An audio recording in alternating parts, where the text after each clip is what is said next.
Dans l'enseignement catholique, la tension reste vive malgré un protocole d'accord signé entre le gouvernement et la conférence épiscopale. La menace de licenciement des enseignants persiste. Pour en parler, nous recevons ce soir M. Khalifa Raymond Kamaté, secrétaire général du SYNTEC. Réunis depuis dimanche au Brésil, les dirigeants de 11 grandes puissances émergentes ont exprimé leur vive inquiétude face à des mesures douanières américaines. Selon eux, ces décisions risquent de freiner le commerce mondial, de perturber les chaînes d'approvisionnement et d'accentuer les incertitudes économiques. CAN féminine, le Mali vise plus haut. Nos représentantes débutent leur campagne face à la Tanzanie dans un groupe C relevé avec l'Afrique du Sud et le Ghana. Objectif, faire mieux qu'en 2018. Ravi de vous retrouver, mesdames et messieurs, bonsoir. Bienvenue dans le 1945. La Cour constitutionnelle s'est prononcée sur la procédure d'adoption de la loi du 12 juin 2025 établissant les indemnités et bénéfices accordés aux membres du Conseil national de transition. Dans une décision rendue le 30 juin dernier, l'instance judiciaire a jugé qu'elle était en accord avec la législation. Djeneba Samake. La Cour constitutionnelle s'est prononcée sur les indemnités des membres du Conseil national de transition à plusieurs reprises, générant une certaine controverse. Saisie par le président de la transition, la Cour constitutionnelle a initialement rejeté en avril 2024 une première version de la loi organique fixant les avantages et indemnités des membres du CNT. Cette décision avait fait grand bruit car elle remettait en question des avantages jugés extravagants par une partie de l'opinion publique, surtout dans un contexte de difficultés économiques et sociales. Suite à ce rejet, le CNT a revu sa copie. Une nouvelle loi organique a été adoptée. Dans un arrêt en date du 30 juin 2025, la Cour constitutionnelle a statué sur la conformité et la régularité de la procédure d'adoption de la dite loi. Elle a finalement déclaré cette nouvelle version conforme à la Constitution. La publication de cet arrêt fait suite à la saisine de la juridiction par le président de la transition aux fins de contrôle de la dite loi. En donnant son quitus à cette loi organique, la Cour constitutionnelle acquiesce de sa constitutionnalité, mais en plus préserve les membres du CNT quant à toute poursuite judiciaire qui pourrait découler de la perception indue de ces indemnités durant les 5 dernières années. Cette validation suscite de nouveau des réactions, notamment sur les réseaux sociaux, car, malgré les ajustements, les indemnités restent un sujet sensible. La décision de la Cour constitutionnelle sur la loi organique fixant les indemnités et autres avantages des membres du CNT ouvre ainsi la voie à la promulgation de cette dernière. Nous abordons maintenant une situation qui inquiète parents, élèves et enseignants malgré la signature d'un protocole d'accord entre le gouvernement du Mali et la conférence épiscopale. J'y arrive. Pour apaiser les tensions dans l'enseignement catholique, la menace de licenciement de plusieurs enseignants reste d'actualité. Quelles en sont les raisons? Quels risques pour l'avenir du système éducatif catholique au Mali?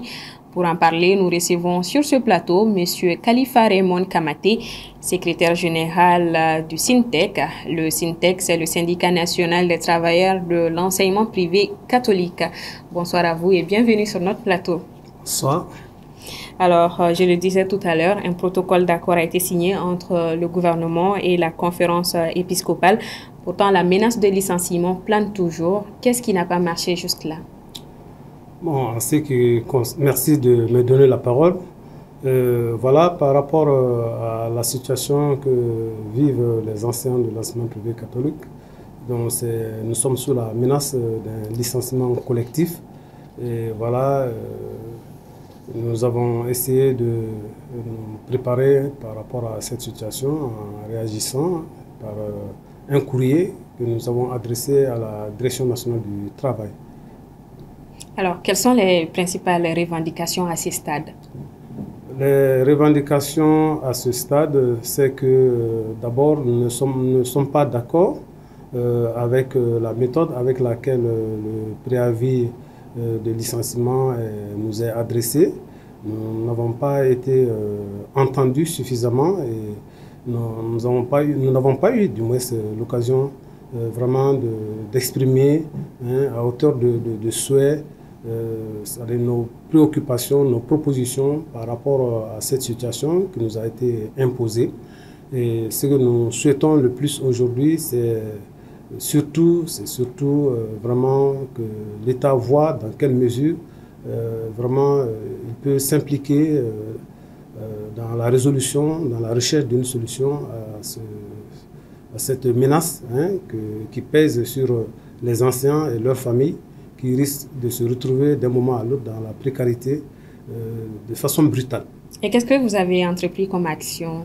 Comme action, d'abord, nous disons à l'employeur que vraiment la manière c'est-à-dire de nous jeter dans la rue ne nous convient pas.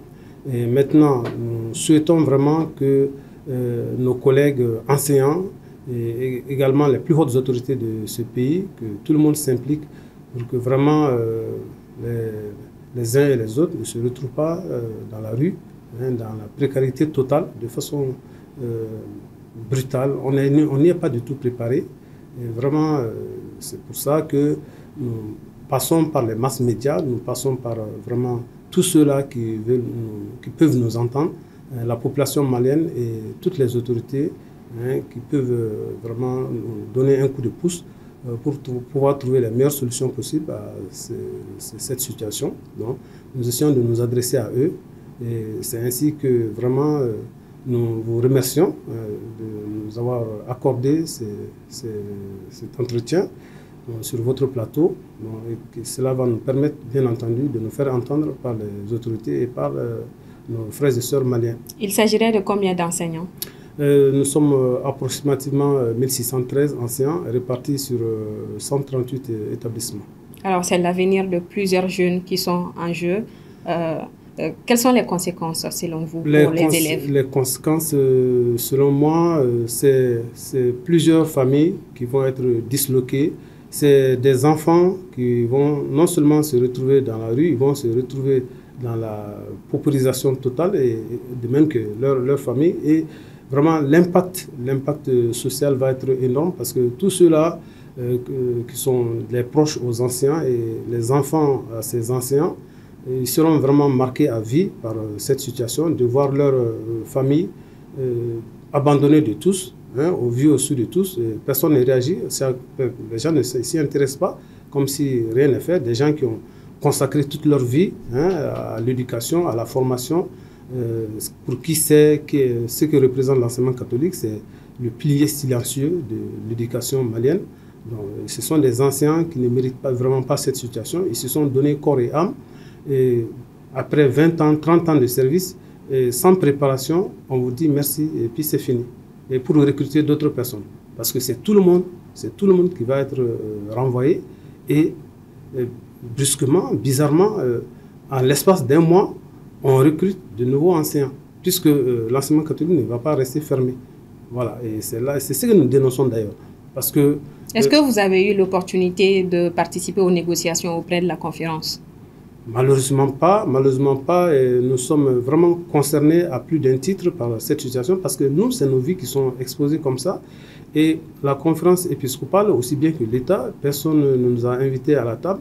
Et même, c'est-à-dire, il y a eu de ces rencontres-là au niveau de l'enseignement catholique, mais jamais le corps enseignant ni le syndicat n'a été invité à ces rencontres-là. Et c'est à la dernière minute, justement pendant ces vacances-là, maintenant, voilà, on apprend brusquement que voilà, vous allez être licencié. Et voilà, nous sommes mis devant les faits accomplis.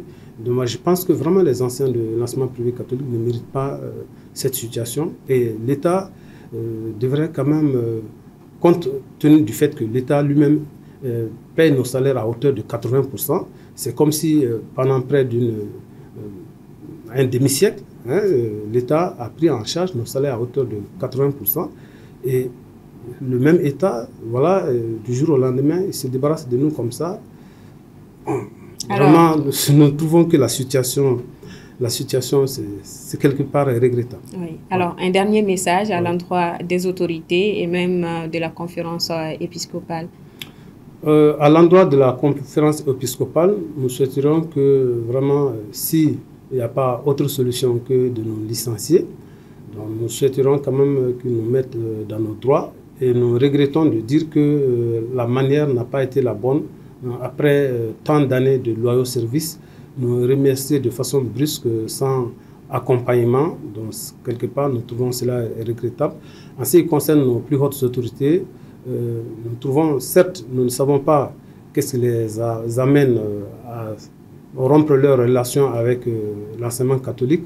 Donc ce sont des responsables et s'ils sont arrivés à prendre une telle décision, nous pensons qu'ils ont certainement de bonnes raisons pour le faire. Mais dans tout état de cause, nous souhaitons vivement, je répète bien, nous souhaitons vivement que vraiment ils jettent un regard sur la vie de ces enseignants qui vont aller bientôt à la précarité, eux et leurs familles.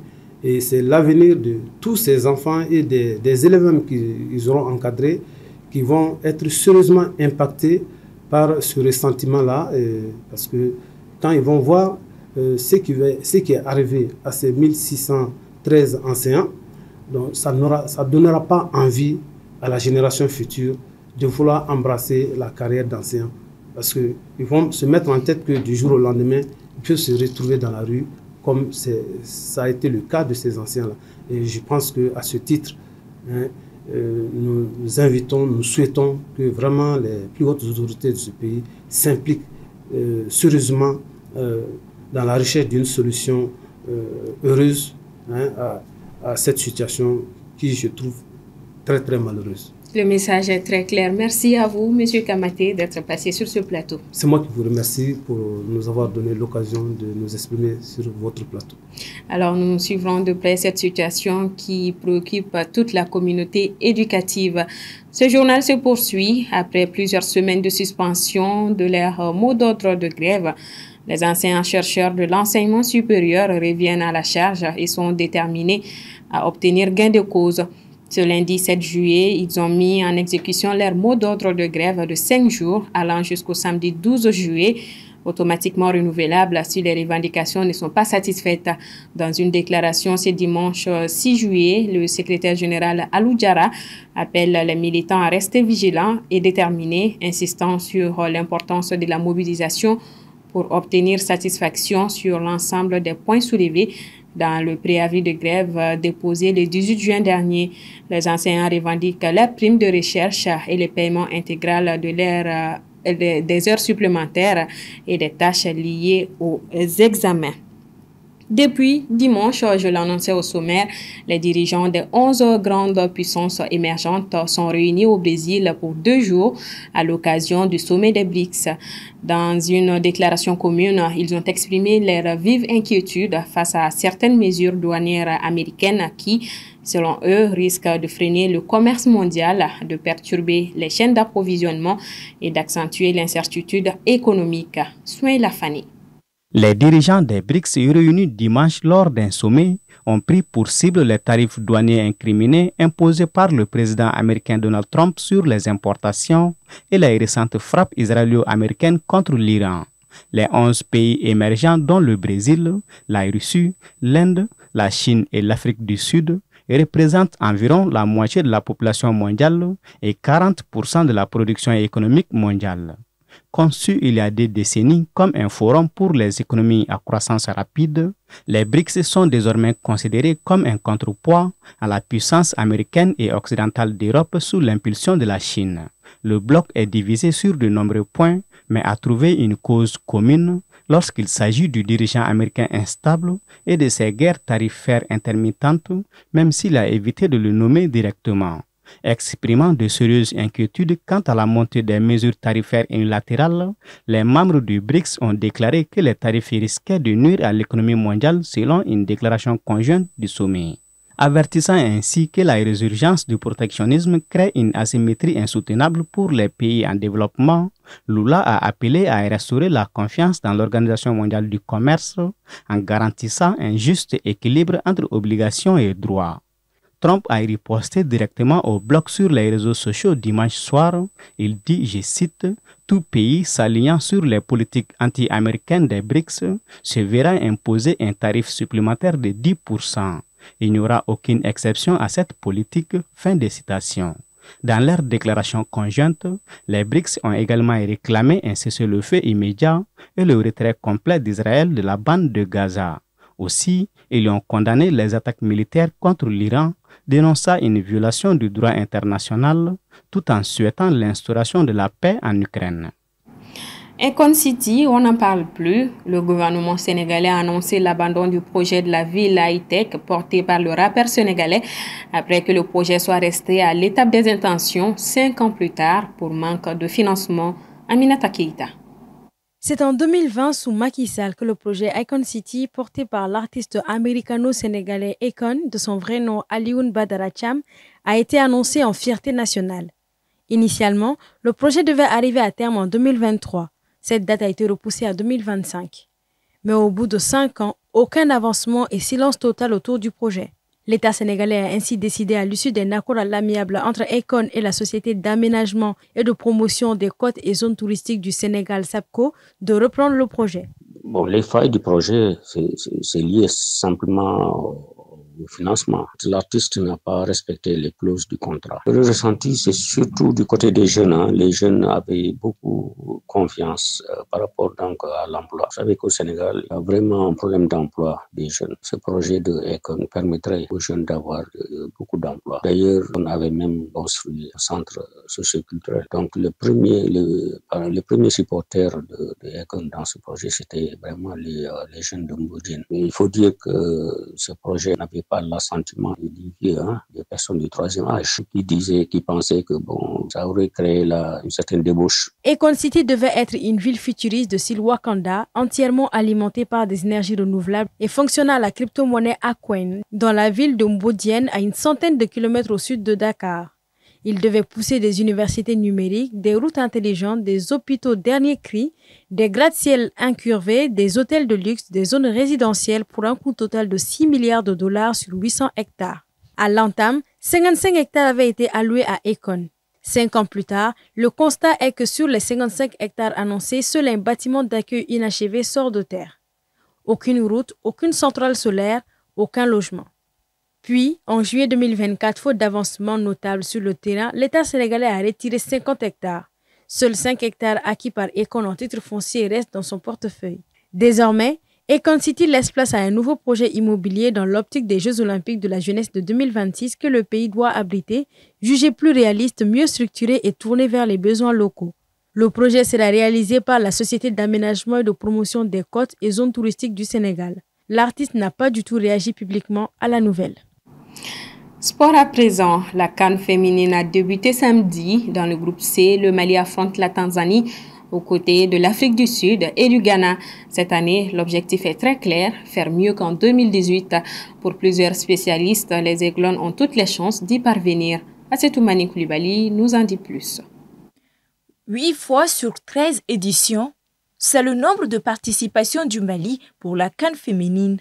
Sa plus grande prouesse reste son exploit en 2018 où l'équipe avait terminé à la 4e place après une défaite face au Cameroun sur le score de 4-2. Ce lundi, l'équipe entre en jeu contre la Tanzanie. 2 équipes qui se rencontrent à nouveau après 15 ans. Et je pense que les Maliennes sur papier partent avec la faveur des pronostics car il faut rappeler que le Mali quand même possède la meilleure attaque des éliminatoires avec 20 buts inscrits, 3 encaissés en 4 matchs. Pour cette édition, le sélectionneur Mohamed Saloum Hussein et son équipe entendent se surpasser. L'objectif est clair, aller loin. On ne se projette pas trop vite, on avance match après match, a-t-il souligné lors de la conférence d'avant-match hier dimanche 6 juillet. Pour des analystes, l'équipe malienne dispose de plusieurs atouts pour bien aborder cette édition. Avec des talents comme Agaïcha Diarra, évoluant au PSG, meilleure buteuse des éliminatoires et bien d'autres, le Mali peut espérer un résultat au-delà de celui de 2018. En termes d'atouts, je pense notamment à Aïssata Traoré, qui évolue du côté de France avec Fleury. Elle a réalisé une très belle saison avec son équipe cette année. Il y a également Agaïcha Diarra, comme je le disais tantôt, elle est la meilleure buteuse des éliminatoires avec 8 buts inscrits en 4 matchs. On a tellement de joueuses qui ont du talent, qui ont du potentiel, sur qui on peut compter. Sur le plan technique, pour certains, le Mali dispose également des avantages pour aller loin cette année. Cependant, des manquements sont à retenir. Mon plan de jeu, je dirais, c'est bon. C'est bon, c'est acceptable parce que le coach qui est là actuellement, Salim, c'est un habitué de la compétition. Moi, je n'ai pas assez confiance à notre équipe. Pour moi, ce n'est pas convaincant parce qu'une équipe qui veut aller remporter une compétition doit être préparée mentalement, physiquement, moralement. C'est le samedi que nous-mêmes, on a vu la liste des joueurs retenus pour la compétition sur le site même de la CAF et non une publication de la Fédération malienne de football. Les Aigles d'Âme sont logés dans le groupe C, particulièrement relevé aux côtés de la Tanzanie, du Ghana et de l'Afrique du Sud, championne d'Afrique en titre. Après cette entrée en lice face aux Tanzaniennes, l'équipe affrontera le 11 juillet le Ghana avant de boucler la phase de groupe le 14 juillet contre les Sud-Africaines. Bonne chance donc à nos représentantes. C'est ce qui met fin à ce 1945. Merci à vous de l'avoir suivi. Bonsoir à tous. Le programme continue sur la télé qui vous allume.